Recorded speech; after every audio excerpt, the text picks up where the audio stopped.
Hello everybody, how's it going today? Glowplasma 231 here, back in data about Kagurabachi, chapter number 73. This chapter is titled Daybreak. And what an insane chapter of Kagurabachi we have this week. There's so many moving parts here, so much to Samura's flashback. Like, there's really just so much going on in this Kagurabachi chapter. I mean, it released 25 minutes ago at the recording of this video, and I honestly wasn't planning on putting this video out today. I was like, you know what? I'll put this video out as the Monday video, and we'll just have it that way. So it's like, hey, well, we'll leave a few days, because of course I uploaded the chapter 72 review yesterday, and I sort of never want to upload two videos back to back like that, but I sat down and I read this Kagurabachi chapter, and ever since I read it, I've just been sitting here thinking of, let's just think about all of these various things. Like, did Samura leak information that killed Kunishige? Like, was all of the various happenings all going on around here? And I really just, like, couldn't hold myself any longer. I'm like, you know what? I'm going to have the best discussion about this chapter right now, sitting down here, like, talking about it. So I'm like, just let me go and get this video done and get it out there. But yeah, what an absolutely crazy chapter of Kagurabachi have. We not only have a color page this week, which is a really fun color page because it goes all the way back to, what was that, around chapter 46, whenever Kagurabachi won the Next Manga Awards. There was also a competition that was pretty much like, hey guys, send in all of these fodder sorcerers with random powers, and we'll have Chihiro kill a few of them on a color page. And that is the color page that we have this chapter. It's honestly just really cool to go through and see all the various characters. I mean, we have this guy named Kakai, who has this sorcery of, like, hey, he dismembers his body pieces that can be manipulated at will. It sort of reminds me of that one girl in class 2B of My Hero Academia, or was it 2A, or no, it's class 1A, maybe it's 2A. I don't remember exactly, but, like, the other first year class in My Hero Academia, there's, like, one girl, and then she was shown off very much in, like, the, hey, let's train with each other in battle tournament arc sort of thing. But either way, sort of reminds me of that power. Looks like a pretty cool guy right there. You have Yome, who exchanges a body part with an item by touching it, which is a pretty cool idea. We see that his head has just been lopped off by Chihiro, but, like, we see, like, one of his legs is a sword, so that's a pretty cool idea of, like, yeah, he touches his bare foot to, like, the middle of a sword, and, like, his leg becomes a sword. That's pretty cool. And then the final guy is, what's that? Kiri Yashin, who sprouts needles and in objects within reach and fires them in a specific direction. It's pretty cool. He's got, like, this interesting, like, head design where it's like very graded, almost like a wicker basket sort of looks that way. Like, it's got spikes he just, like, fires off. It looks pretty cool. And of course, Chihiro has decapitated this guy too. It's like, hey, there were 925 entries received, which is really so awesome for Kagurabachi, and I just can't wait till Kagurabachi has a unique thing like this again in the future, because I think that's just really cool. And I mean, honestly, again, that was like chapter 46 or whatever, and if we look on the thing, it looks like chapter 46 came out at the like the end of August pretty much, and we're now here at the end of March. So honestly, a pretty fast turnaround on time on that, all things considered, right? But again, hopping into this chapter of Kagurabachi, there's really so much awesomeness to sit down and talk about. But of course, before we can talk about what happened here, we first need to talk about what happened last time in Kagurabachi. And again, it was still in the Samura flashback, because we pretty much saw, like, hey, Yura came and talked to Samura. Yura not only told Samura a lot of, like, these prophecies, like, hey, in the near future, the male addiction will happen again, and we pretty much understand that Yura knows everything that went down in the Seitai War. Like, hey, the Sword Saint was Kunishige Rokuhira's most trusted ally, who he gave the blade of the Magatsumi to. Well, he pretty much got very power hungry, and whenever all of the residents of the island of Shokoku decided to be like, hey guys, we're just, like, not going to do this anymore, like, we're tired of the war, the royal family who wanted to have this war have been taken care of, we don't want any more bloodshed, we pretty much see the Sword Saint said, no, not at all. We are going to kill you, pretty much. Not a very good thing right there. So he was pretty much the massive enemy of the war, while all of the other enchanted blade wielders. Let me go. I haven't used my Kagurabachi reference sheet in a little while. Let me pull that off my shelf.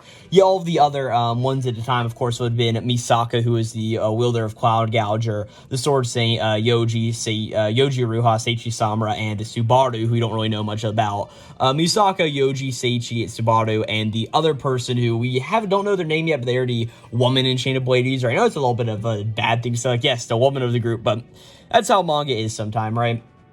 Of course, they all stopped the Sword Saint, and with all of that, sealed him away. Though Yura says the malediction may happen again pretty soon, we saw that Samura went and talked with the Kabunagi geezer about all of this. The little short guy with like mainly white hair has got like a little bit of a black tuft of hair, right, on all of that too, right? Or is it the other way around? I actually have a nerd chapter of Kagurabachi pulled up for this exact reason. Yes, it is white hair with a little tuft of black hair on it, right? A little bit of a goatee, a mustache, and all of that other various stuff there too, but, or no, just a goatee, no mustache. I don't know what I'm talking about, right? But either way, Samura went and talked with Yura about all of that. And the very end of the chapter was them at the dojo training. We see that, what's her name? Iori is using the sword very well and pretty much just told her that, like, hey, someday I'm going to be as strong as you are. And that is really everything that happened last chapter. It was a really big chapter revealing all of these various things. And we also learned the last chapter about the whole idea of the enchanted blades are all being linked together. So if the wielder of Magatsumi dies, all of the other enchanted blade wielders die too, which isn't very good for the health and well-being of all of our favorite other enchanted blade users, like Samura, because no matter what you say, I can't hate this guy, right? But hopping into this chapter itself, this chapter is titled Daybreak. I'm not so sure why that is. I mean, of course you have the whole idea of like, yes, Samura is breaking out into the day almost, like showing really what he's made of by the end of this chapter potentially. You know, we'll talk about all of that when we get there, but like, I don't see any great reason for this chapter to be called Daybreak at the end of the day, but it sort of is what it is there. Our cover page this week is a honestly very nice one. So we not only have the color page, but then we have a cover page itself where we see that Iori is sort of just like here front and center looking at the camera, and behind her is Samura's like impending presence above it with all the crow feathers around him. And it sort of acts like a story panel that we sometimes get in Kagurabachi, where it's just like, hey, it's just one big massive panel showing this off, a little bit of a equal width border or white border on all sides, and it just shows something that's happening in the story. I mean, we have had these a few times in Kagurabachi. Really, I don't think we've had one since we saw the Kokugoku Hot Spring being absolutely demolished by all of the Hishaku Dotenseki hired hands, pretty much, right? But with all that out of the way, we're going to hop into this chapter itself, where we see this is some time after the current events of where we left last chapter off. Of course, this is like 10 years after the entire thing happened. Or was it 10? I forgot. We went through this whole thing like 2 chapters ago whenever I was like, all right, how old was Yuri again? Let me go back to chapter number 71. Yes, it starts off 9 years ago, and then we've progressed to 8 years ago by this point when, of course, like, hey, Yuri's mother was in a hospital for about a year. Yuri spent some time with her, and then when all of that other stuff happened, that's whenever she passed away and all of that. We don't quite know, because also, there's a little bit of some weird wording that we'll be getting to in this chapter also, but yeah. We see that after all this time is happening, that we see that Yuri is walking home from school, and we see that pretty much standing in front of her house, from the Samura house pretty much, are just a few trash bags sitting there. So Yuri sort of sees all of this and sort of just picks them up and throws them into the waste bin, right? Well, we then cut over to the dojo where Samura is standing with one of the other cops of the city who he's training in all of sword fighting and all of that stuff, right? As this one guy's just like, oh, hey, Samura, I hear that your daughter's in the same class as my son, right? And Samura's like, oh, well, I bet your son's probably going to help her out a good bit, right? And the guy's just like, hey, so, like, do you worry about your daughter going to school? And Samura's like, yeah, I do. As the guy just says, like, hey, I mean, we're in a small town and there's not really that many kids, but so I'm sure she'll really settle in there quite quickly, you know? As this conversation happens, we see that Samura heads back to his house, where we see that he's got a little bit of a shrine sitting down there, and we see that it's got Inori's picture just sitting there. As Samura's just like, hey, Inori, it's been a minute since you last passed on, and Iori actually has gone and started school, and he's like, I mean, I still worry about her. She kept your last name, but everybody knows that she is Seichi Samura's daughter. I mean, Iori seems happy, but every now and then I can see that she misses you. As we see just a few images here of Samura not only sitting here just talking to his dead wife here in the shrine, we see Inori's picture, but we also see that whenever Samura says, even though she kept your last name, everybody knows that she is Seichi Samura's daughter. We see the image of Samura just holding his enchanted blade in his hand, and his hand is covered in blood, because again, Samura knows what he did in the past, and he still wants to repent for all of that, right? At this point, we see that Iori enters the house and just says like, hey, Dad, I'm home, like, hey, what's for dinner, right? As we see that Samura and Iori, of course, bonding over dinner some more, both sitting down there and cutting it. We see they're just cutting a bunch of various stuff and, like, preparing everything. Like, we see that Iori is the one really moving the knife here at the moment, which makes sense, being that she can see, right? And Samura's like, hey, how's school? Like, are you having fun, Iori? And she pretty much just says, like, she is. And she says, like, hey, Dad, we learned about you in class yesterday, right? And, of course, Samura has this moment where it's like, oh boy, where is this going, right? As we see that he's sort of freaking out, and like this very interesting image, like cold sweat is running down his face. He's like, oh, hey, Iori, was it like okay? And she's like, oh yeah, it was intense. And she just says like, hey, it was non-stop praise. Like everybody was telling me that I'm the daughter of a hero, right? As we see the scene of Iori just sitting in class and all of these classmates around her just saying like, hey, that's your dad? What a badass, right? Like, what's he like? Like, I was so blown away by all of that. Like, so cool, right? And I don't know if a 10th grader, not a 10th grader, a 10th grader should be saying, like, that's badass. I mean, that's just what people do, right? But, like, really, like, a 2nd grader or a 10-year-old is what I meant to say.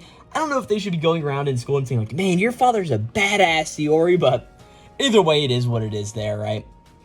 As we just see a little bit more of this scene where a girl walks over to Iori, just like, hey, you're a good sword fighter too, right, Iori? And Iori's like, well, yeah, I am. And like, hey, one day I'll be as good as my dad. And everybody's like, whoa, that's crazy, Iori, you're so cool, right? And Samura is pretty much hearing this account from Iori, and he's like, oh, is that so? And she's pretty much like, yeah, I was kind of bragging about how cool you are, right?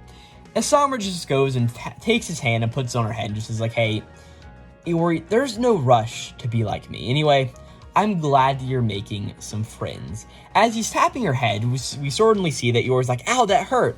As Samura sort of like feels a bump on her head and just like, oh, hey, what's with the bump there, right? And she's just like, oh, I fell. And Samura's like, I can tell you're lying. You said that way too fast for any sane person, right? As Iori's just like, well, I got into a fight. And Samura, being the daddy is, he's just like, you got into a fight, right? As he's like, a fight, like, but why'd you get into a fight, right? As Iori's just like, hey, you're overreacting, Dad, like, it's really no big deal. And Samura's like, hey, well, just at least tell me what happened. And we see that she's like, well, one of the kids was, just saying, like, you were a killer and all of this other stuff, right? And Samura's thinking in a moment, like, gosh, this is exactly what I was afraid of. I knew I shouldn't have let her go and do all of this, right? Zora just is like, hey, so I just went and sort of told him off, right? And she's just like, and he hit you? And she's like, yeah, but I also went through and stood up for myself, right?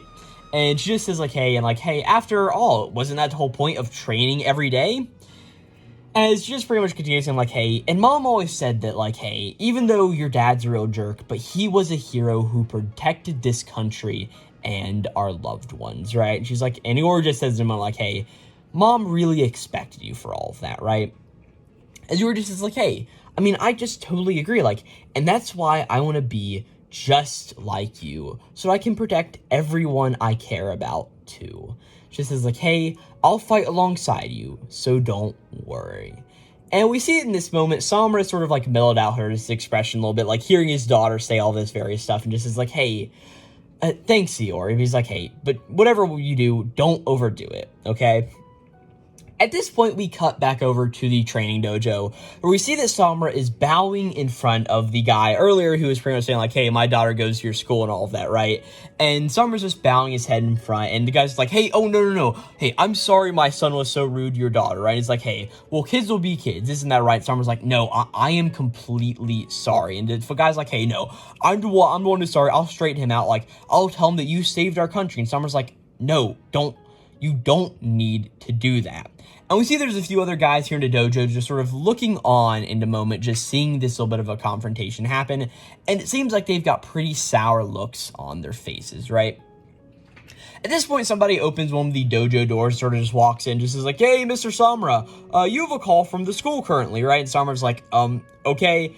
He goes, and we see that he goes and picks up Iori from school. And Samura's like, hey, Iori, like, why'd you have them call me to come take you home? Like, are you sick or something? And Iori's just like, no, I mean, I just sort of just fell off, like, blowing off school, you know what I'm saying, right? And Samura's like, well, no, that's not what you should be doing, right? And Iori's like, hey, come on, it's gonna be okay. And like, hey, what are you gonna make for dinner? And Samura's just like, what are you talking about? as we see that he starts to walk up to the front door of his house, as we see there's a bunch of other trash bags just sitting there laying around. He's like, golly, who spread garbage around here, right?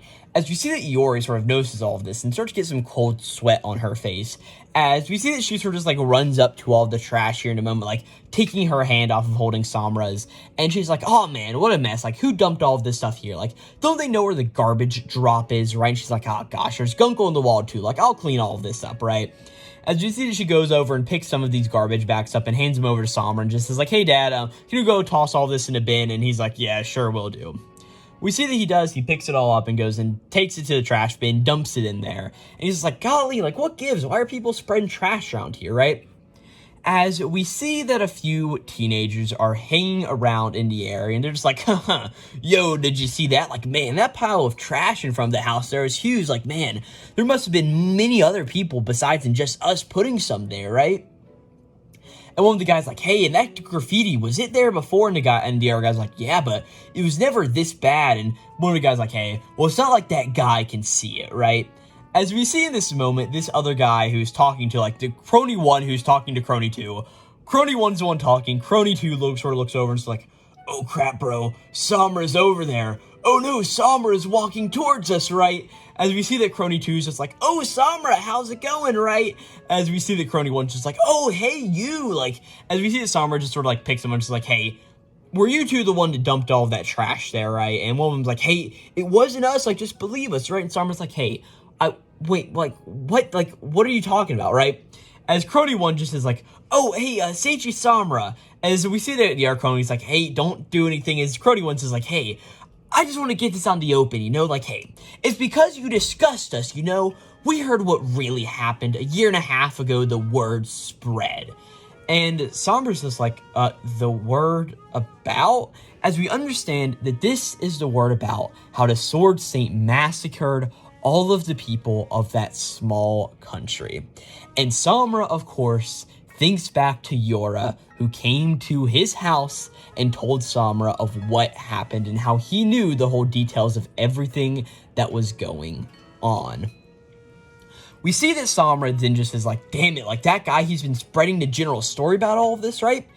We then cut over to Yura, who is sitting in some sort of cafe, and we see that he has the Hat Shaku sitting across from him, whatever you want to call him, the bowler hat guy, I don't really care. Hat Shaku is, I think, what a lot of people online have been calling him, because, like, yes, he has a hat, and he is a Hashaku, the Hat Shaku, right?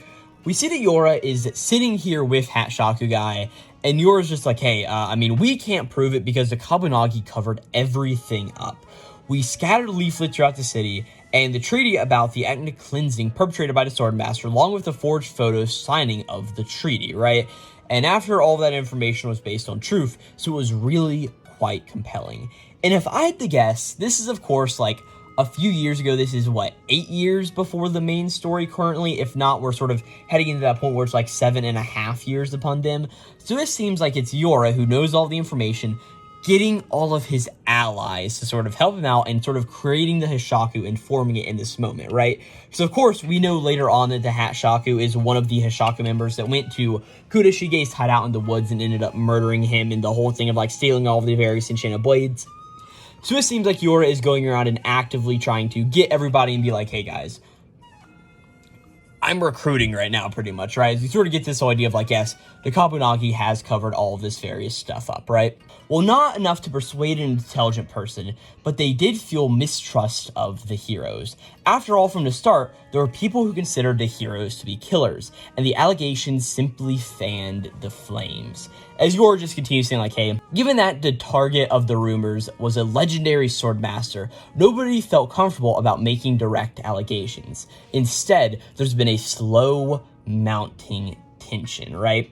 As we see, of course, we cut back over to Samura, who's currently, like, holding these two kids by the scruff of their neck, pretty much, as Crony 1 just is like, hey, everybody in this town already knows what you are. And Samura just thinks, like, man, 6 months ago, when Iori started going to school, like, was it already happening then? As we cut over to where Iori is cleaning off all of the graffiti that was sprayed onto Samura's house, right? Or onto her house also, right? As Iori just is like, oh man, that was really close. He almost noticed all of it, right? And Iori just thinks to herself, like, man, the truth is, none of that happened. As we just look back to Iori getting praise from all of her school peers and all of that stuff, right? As we see the real situation, was Iori was sitting in class, and a bunch of these students just says, like, hey, my dad told me that all of that hero stuff is super bull, you know, right? And our kid says, like, hey, those sorcerers were a bunch of mass murderers, and our guy's like, hey, I heard all of that too, right? And we see some other kids come over and, like, kick Iori out of her chair and all that, and, like, you're just, like, really bullying her, just saying, like, hey, you're a daughter of a killer, we all know you are, right? As of course, we know everything that Samura and, of course, Inori and Iori all think about this whole situation. Samura just says, like, hey, I can't hold my daughter with these blood-stained hands. Inori would always say to him, like, hey, quit sniveling about the war and neglecting you, your wife, and your daughter, right? And Iori just thinks, like, hey, if Dad thinks that I'm suffering because we are together, he might have to go far, far away from me again, right? As we just look at more of the things happening in the classroom, Iori is fighting back all of these bullies who are very much being very, not great of people to her, right? And they're all like, hey, yikes, she's a killer too, like, watch out, she'll kill you, right? As the teacher walks up, and the teacher says, like, hey, violent, aren't you? Like, I guess it runs into blood, I guess, right? As we see another person throw something at Iori, and just, like, Iori is not having a great time at school. And then we look back to the moment where Samura just says, like, hey, are you having fun in school? And Iori just, like, says, yes, she is in a moment. But, of course, she thinks, hey, if he doesn't find out, if I hide it, then we can stay together. As we see another one of these girls at Iori's school, just is like, hey, Iori, but I'm sorry, my mom says I shouldn't be friends with you, right? And Iori just thinks, like, hey, why do I even keep coming to school? As we see, like, her desk has been flipped over, all of her books are, like, just thrown away on the ground. We look into a shower drain where we see a bunch of hair is clogged up in it. And I don't know if the connotation for this is that people are ripping out Iori's hair and throwing it here, or if Iori's just, like, so stressed her hair is almost falling out. But either way, it's not a very great visual, right? As Iori just thinks, like, hey, my dad's a hero, and I'm his daughter.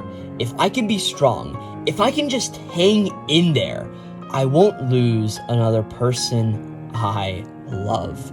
As we see Iori is cleaning all of the graffiti off the wall, as she thinks about her mother, who, of course, one of the people who means the most to her in the world, who she's already lost. And we see that Iori is just cleaning up the graffiti on the wall, and tears are just streaming down her face as she just thinks, like, hey, it's okay.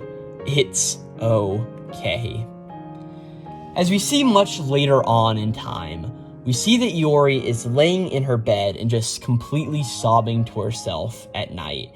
And we see that Samura is just sort of sitting outside the door, just standing there, just thinking to himself, like, man, that was just the tip of the iceberg. Ever since she lost her mother, for the past 6 months, Iori has been battling all of this all alone. And it's all because of me. We see, like, the sweat running down Samura's face as we just hear Iori sobbing in the room. But of course, Samura on the outside can't hear this. Samura just says, hey, looking towards the future. As Iori is just silent to him. As Samura just thinks about opening the door and just imagines that he opens up the door and that he sees Iori hanging herself, her feet dangling in the air. And Samura's getting so very much overworked about all of this. He thinks about him holding his enchanted blade in his hand, the bloodstain covering all of it. He thinks about Yura saying that he knows the truth. And as he goes and he tries to open up the door, he hears Iori sobbing in the moment. And not only to sob, but even before then, Samura, like, just can't find himself to open a door. But at least here in this moment, he knows that Iori is at least still alive. A little bit of narration just continues saying, like, hey, the 6 months we spent together as father and daughter came to an end when I left Iori with her mother's sister. Which, of course, as we know, Iori's mother's sister, her aunt on her mother's side, we know that she is not only working for the Kabunagi, but also that she was just like, hey, she's the person that we, of course, saw Iori with in the very beginning of the series here whenever we first got introduced to Iori. What was that, 60 or 16 or 13 chapters ago or something around there, right? As you just see that Samura's house is completely empty with nobody within it, right? But we get to the final 2 pages, where of course, we look back to the scene whenever Shiba and Chihiro came over and met with Samura after 2 of them were going to the festival. And we see this, of course, whenever Chihiro was learning about how to properly swing a sword and, like, doing all of that when he was very much, like, what was Chihiro in this moment, like, 8 or 9 years old also? I think Iori may be a year older than Chihiro, so if she is, 17 right now, I think Chihiro may be 16, or however all of that works, I don't honestly remember. I could just go to the Kagurabachi wiki, and then we'll just pull up Chihiro's age. Characters, let me find it. Character, Chihiro's group, Chihiro Rokuhira, and Chihiro is, he's 18 years old right now, of course, that makes perfect sense, right? So this means that Chihiro is about 10, 11 years old in this flashback. Like I said, we have seen this flashback plenty of times, and we see what the conversation that's going on between Shiba and Samura here in the background, right? As Shiba just is like, the old Kabunagi geezer told me about the prophecy that the malediction will happen again. And Samura thinks to all this various stuff, and of course what the Kabunagi geezer said about, like, hey, as long as the Sword Saint and the Shinuchi are sealed and isolated, there is really no concern. And to this, Samura just is like, hey, and obviously I am counting on you to protect Rokuhira. Protect him at all costs, Shiba, for the sake of the future. At this point, we get to the final page. As we see time is passing, the leaves are falling off the trees, as we see that Samura's phone is ringing within his house. He walks over, picks it up, receives some news, and sits it down on the receiver once again, as we see the image of Kunishige Rokuhira dead on the ground, with Chihiro sitting over him. And that is where we end this chapter of Kagurabachi. Alright, the big debate I have seen about this chapter thus far is what has happened here. Has Samura called Yura and Hishaku and leaked information to them that then led to Rokuhira's death? Or was Samura just simply receiving the news that Rokuhira had died? I personally believe that it is the latter, for a few reasons I'll be getting into here. First off, we know what Samura's whole MO is here, right? He wants to protect his daughter at all cost. We know this because, like, hey, Samura understands the pain that Iori being around, like, even though Iori does not want to lose her father, like, of course, we have seen all of these various times, like, hey, she doesn't want to lose another person who is very dear and vital to her, and that's why she's protecting her father from knowing the whole everything about, like, hey, the graffiti on the wall. She's trying to protect Samura from all of that at all costs, right? But at the same time, Samura is trying to protect Iori from this bullying lifestyle. Of course, she is known as Samura's daughter, which is, of course, why he sends her over to her aunt's house, of course, Iori's sister's house, to pretty much live out the rest of her days, right? And it seems like that Samura and Iori really got to be around each other for about a year and 6 months. Of course, it was sort of led like, hey, Iori ended up in the hospital. She lasted for about a year, as Samura said, and then it pretty much says like, hey, the 6 months that Iori and Samura truly spent together came to an end, right? The reason I don't think that this is Samura calling the Hishaku or leaking any information to him is simply for the fact that he wants to protect Iori.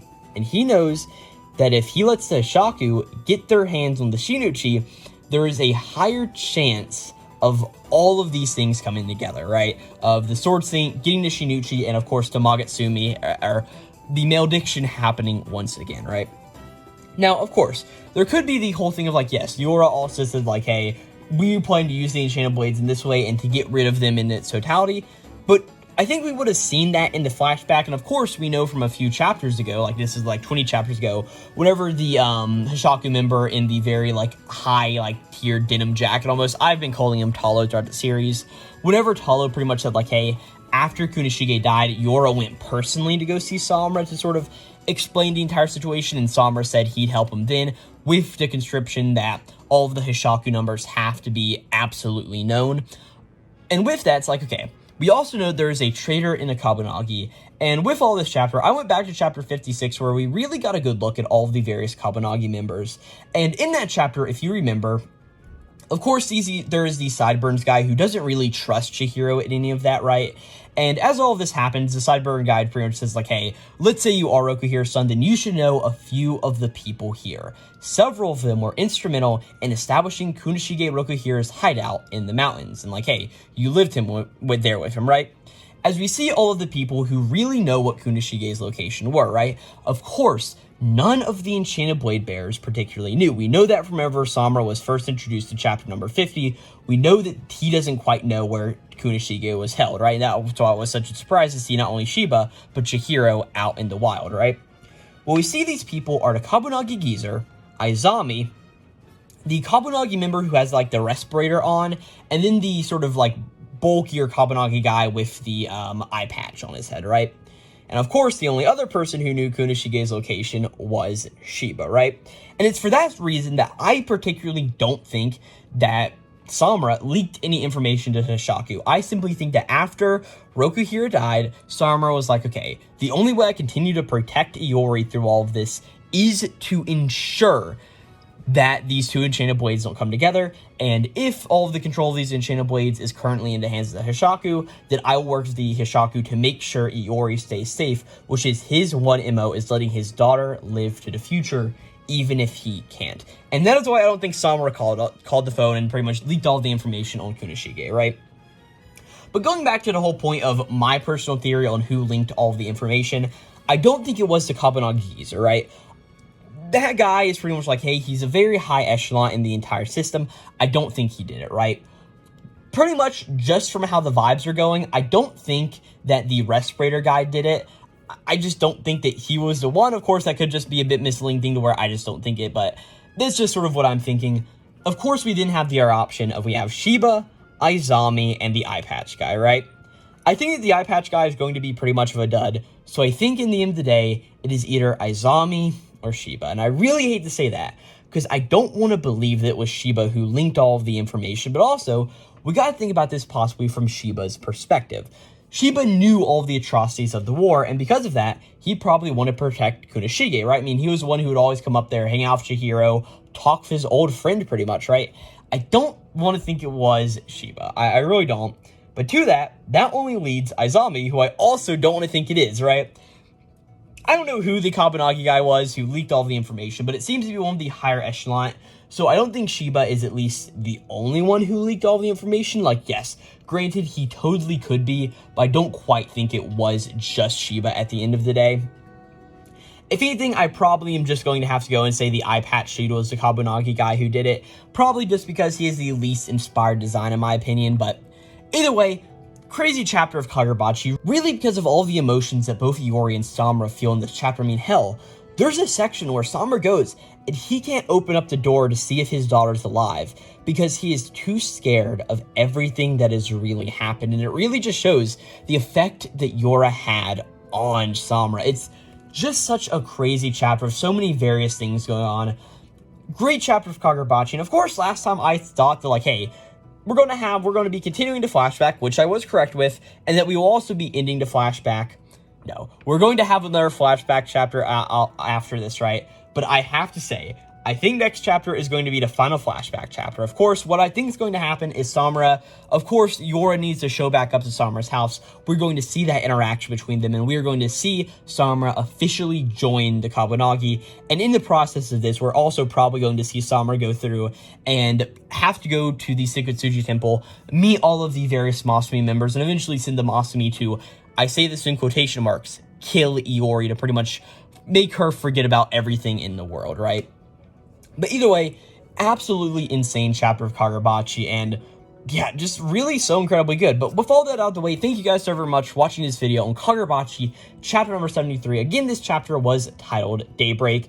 I think we will have more context to that chapter whenever we get it later, but as of right now, I don't think we really have a lot of context to what Daybreak means, right? But either way, I do plenty of other Kagurabachi chapter reviews. I think whenever I uploaded one yesterday, it said that I had 30 videos in a playlist, which means that this is the 31st. So hey, if you want to hear 30 Kagurabachi reviews, I have all the various ones up on the channel, so go check all of those out. I also cover plenty of other anime and manga related content, so if you like this video, maybe you'll consider checking out some of my other manga reviews. Like I said, it'll all be on the channel. Just like go down, click on the icon, and see everything I do there. Yeah, but with all that out of the way, thank you guys so very much for watching this chapter review of course, Kagurabachi chapter number 73. Again, I'll catch you guys next time. All of you Bachi Bros, again, thanks you guys so much for watching, and I'll catch you guys next time. This will be Glowplasma 231, signing out.